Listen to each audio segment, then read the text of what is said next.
Production des reçus. Vous allez dans le DDR, on va dans reçus d'impôt. Vous avez deux façons de faire les reçus, soit par papier ou par envoi courriel. Par papier ici, dans cette fenêtre, on nous indique comment régler l'imprimante. C'est simplement pour vous expliquer. Vous ne cliquez pas dessus parce que ça n'ira pas l'ajuster automatiquement. C'est vous qui devez aller l'ajuster. Simplement de vérifier, dépendant quel furteur que vous utilisez, ils vont vous expliquer comment l'ajuster. Pour qu'est-ce qui est du papier, je vous suggère d'en faire un pour commencer sur une feuille blanche pour faire un test avec l'imprimante. Quand le test sera concluant, là, vous pourrez imprimer tous vos reçus. Ici, on a l'onglet d'impression. Ici, c'est rapport d'impression. Ça, c'est qu'est-ce qui va avoir été imprimé. Et vous avez aussi qu'est-ce qui a été imprimé ici par date. Vous allez pouvoir vous sortir un rapport aussi en cliquant dessus par Excel, que vous pouvez rentrer dans vos archives après. On va aller dans imprimer un reçu. Vous inscrivez la date. Ici, je vais inscrire 2022. Pour l'exercice, je vais marquer tous. Et on peut les sortir soit par nom alphabétique ou par numéro de donateur, dépendant de ce que vous préférez à la sortie, dépendant de votre classement aussi que vous voulez faire. Pour l'exercice, je vais y aller par numéro. Je génère. Et voilà ce que ça donne. Ceci est un reçu. Vous avez 4 parties.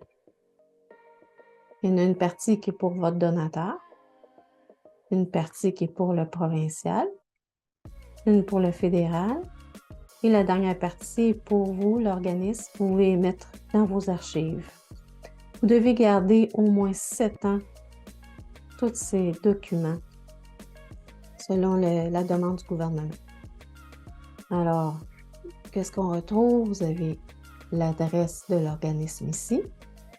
Vous avez l'adresse du donateur et son numéro. Vous avez le montant et l'année. Et celui qui est responsable dans le conseil d'administration comme signataire et sa signature et le numéro de l'organisme qui est inscrit en dessous. Le petit carré en haut, ça va être la place pour le numéro de reçu. Nous, au bureau, on a déjà des feuilles qui sont pré-perforées avec les numéros que vous pouvez commander et vous allez pouvoir vous en servir pour imprimer les reçus d'impôt. Ici, on en a plusieurs. Vous pouvez vérifier comme ça, voir si tout est correct. Si jamais vous voyez une erreur, vous pouvez toujours retourner dans le DDR et aller faire la correction, dépendant s'il manque l'adresse, parce que c'est important qu'il y ait l'adresse complète de chaque donateur. Alors, si on va dans « Imprimer », si vous avez plus de paramètres, ce qui est important, c'est que ce soit en format légal. Et ici, il faut décocher le recto verso. Et là, il reste juste à imprimer. Comme je vous expliquais, c'est important de peut-être faire un essai sur une feuille blanche, alors juste d'aller sélectionner un donateur et de l'imprimer pour faire un test. Par la suite, vous pouvez vous sortir les rapports par Excel qui va vous donner un document que vous allez pouvoir mettre dans vos archives avec la partie du reçu qui est à vous. Pour ce qui est d'envoi courriel, c'est un peu le même principe. Vous inscrivez la date. Par exemple, on va aller dans l'année 2022 avec des chiffres d'inscrits. Vous pouvez sélectionner tous ou certains donateurs, dépendant de ce que vous voulez faire. De toute façon, ça va sélectionner tous ceux qui ont un courriel inscrit dans leur dossier. Ici, c'est une partie que vous pouvez inscrire un petit message, soit de remerciement ou c'est à votre guise, là. C'est tout simplement de dire, bon, voici votre reçu d'impôt pour l'année 2022. Générer. Ici, il apparaît automatiquement, voulez-vous vraiment envoyer le reçu par courriel?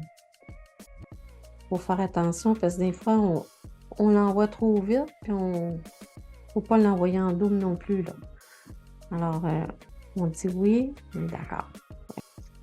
Fait qu'on peut aller voir dans les rapports. Ça ici, ça vous donne qu'est-ce qui a été envoyé. Ça vous donne l'information. Si ça a été livré, ça veut dire que ça a été reçu. S'il y a eu une erreur de livraison, ça veut dire que peut-être le courriel n'est pas bon.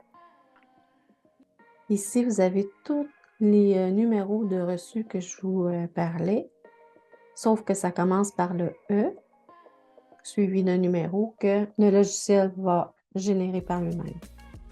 Vous pouvez exporter ce rapport. Et écoute, il va être exporté. Ça va vous donner cette information-là ici, comme ça, avec le montant, que vous pouvez mettre dans vos archives.